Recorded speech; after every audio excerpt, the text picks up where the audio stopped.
Hello everyone, welcome back to the cabin. I've actually got 12 bags of Quikrete out here in the truck that need to be unloaded for the carport posts. So I'll meet you out here at the sawmill.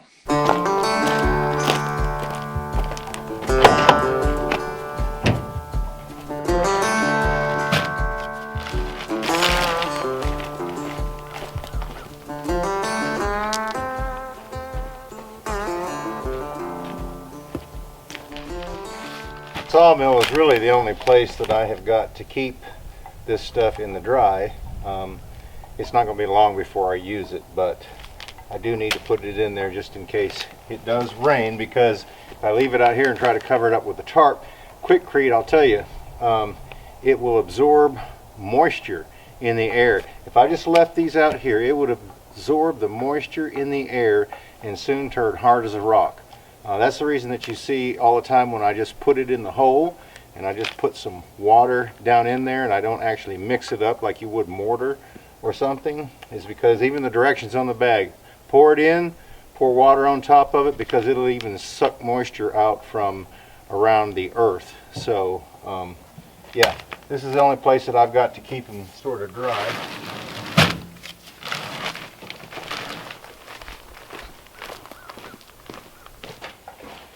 Yeah, just a place to kind of keep it in the dry where it's not exposed to too much moisture in the air.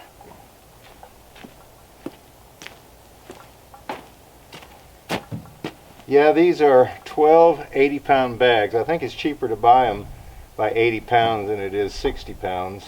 But anyway, I figured 2 per hole because I'm not going to have a lot of space around each post. Probably about 2 to 3 inches I think is going to be sufficient.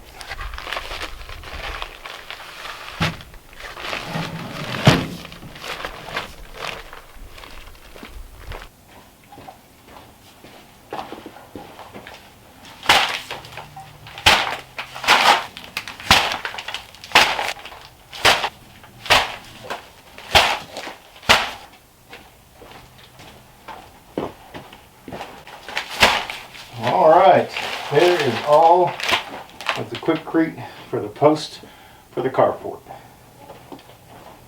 So I've got batter boards set up, and of course my string line here.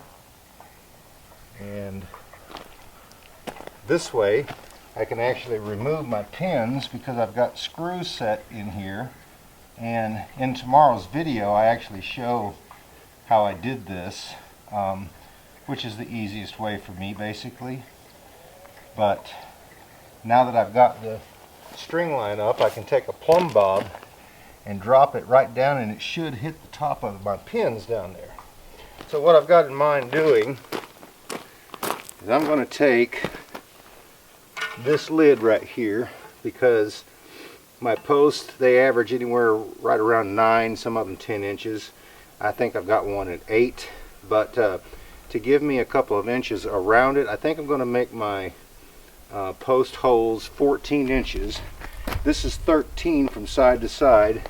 So I'll just pull that pin up, sit this right down over the middle of the hole basically, and then start digging around that. And I'll use this as a template for my post holes. But I've had a lot of people ask about how did I know how to lay that out. There's different ways that you can do it. Primarily, like I said in tomorrow's video, be sure and don't miss that. I'll show you how to do it. There's another method that you can lay it out in multiples of 3, 4, and 5. If I came out 3 feet from this one corner and then came out 4 feet from this corner, from here to here should measure 5 feet. If it's more than 5 feet, then you want to bring your string lines in until it meets 5 feet. If it's less than 5 feet, then you want to pull them out to where it's 5 feet. But you can do that, like I said, in multiples of 3, 4, and 5. So you could go 6, 8, and 10. You could go 9, 12, 15, so on and so forth. The larger area, the higher number you need to be more accurate. So in other words, if I use the 9, 12, 15, I could come out 9 feet this way, 12 feet that way, and then it should measure 15 feet this way. And again, if it's more, then I want to bring the lines in. If it's less, I want to take my lines out, and that will give me an exact 90-degree corner or angle right here. The other way to do it is like I did it yesterday, where I measured from corner to corner, and those, as long as they're equal, then you've got your square sides. But anyway, yeah, I'm gonna start digging the holes. I've got the mortar to put in there. I'm going to try something new. I'm actually going to take tar paper, because the tar that I put on the post has set up. It's not hard, but it's very, very firm. So what I'm going to do is wrap my post a couple of times with some tar paper, and then run a bead of that tar up, seal it, set the post in the ground. Then I will cut that off right up wherever the ground level is, and then I'm going to tar around that and seal the top of it. So that way, when I pour the concrete in there, the concrete does not touch the post, because I'll have a layer of the tar paper, then I have a layer of the tar, then of course I have the charring, and then I've got the oil on the post. So that should make it last a long, long time, because the tar paper, it would be decades before it would even break down, even if it does do that. I don't even think it does. As long as it's not damaged or destroyed, water wouldn't be able to penetrate it.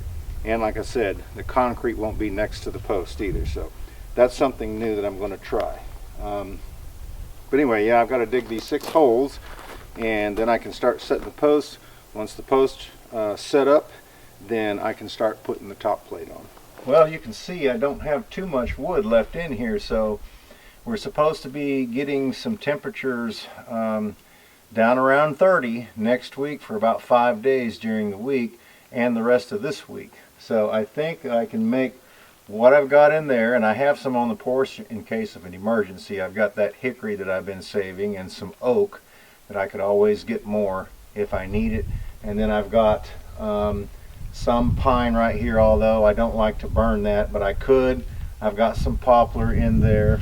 I do have some hardwoods from down there in the field stacked up here that's probably been stacked about 3 years. So I've got enough where I can make it, but that's pretty much going to clean me out of the good wood, the oak, the maple, some of the hickory, the cherry that I've been getting that I burn. But yeah, that is going to pretty much wipe out the wood supply for this year. I thought I would try and show you the gaps since the poplar sheathing that I have used since it's been drying, okay? It has probably shrunk about 1/4 of an inch on each side. Now that's probably all I'm going to lose, which actually makes about a 1/2 inch gap now between the boards, because it happens on each board. And I've had people comment and ask me, you know, how do I build knowing that that stuff is going to shrink? Well, I knew that the sheathing would shrink, but I knew it wasn't a big deal, because basically this out here is a barn, so to speak, a workshop. It did happen on the outdoor kitchen. I didn't care, because that was just an outdoor building. It happened on the chicken house, and everything else that I have built using sheathing. Now I used OSB on the cabin, but using sheathing like that. But I did that knowing, because like I said, it's not that big a deal. So that, if I was to use green lumber, like say on siding, now I did board and batten on the cabin, knowing that it was going to shrink, but also knowing that the batten was going to cover it, so I wasn't worried there. If I did like lap siding, knowing that I'm overlapping, probably what I would do would be like 1.5 inches. That way, if I lost 1/4 of an inch on each one, I've still got a 1 inch overlap, if you understand what I'm saying. So I just take 1/2 inch away. So I could use it for lap siding as well. Now you want to make sure and have plenty of space from the end, and probably pre-drill so that they wouldn't crack. But I haven't really had any of that problem happen on the cabin, even though I put screws in there, and it hasn't seemed to appear anywhere that I know of. So it hasn't affected my cabin, and I'm going to do this workshop the same way, and I don't think that it's going to affect me on the workshop. But I just thought that I would mention that and show that to you. It actually doesn't look bad at all. It almost looks uniform because they're all going to shrink when they're green lumber. I tell you what, I have given these new timber ponies, if that's what you want to call them. I know some people call them that. Sawhorses, workhorses, whatever you want to call them is fine with me. But I have really been giving them a workout, and the screws that I put in the ends seem to keep these from splitting. Because I could actually tell early on that they might do that, and like I said, if the screws didn't hold, probably what I would do, and I had somebody mention my neighbor could make me some metal S staples, and you pound those in on the end grain, and that keeps it from actually splitting. But what I thought I would do is actually drill a hole through there, countersink it on each end, and actually put a piece of all thread through there.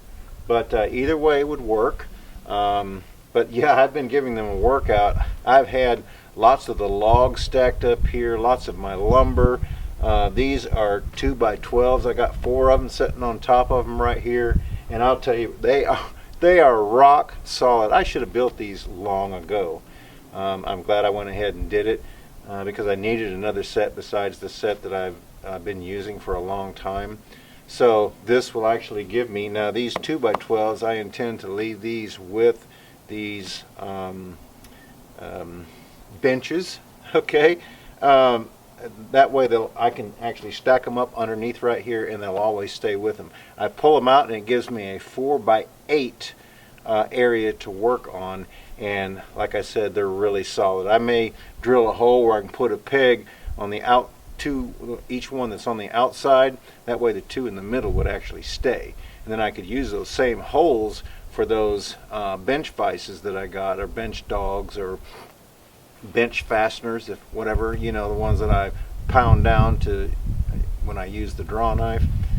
But yeah, these have really come in handy. I think what I'm going to do is I'll draw up a set of prints for these so that you can have the dimensions that I use to build these. It wouldn't be hard to do that if anybody's interested in it.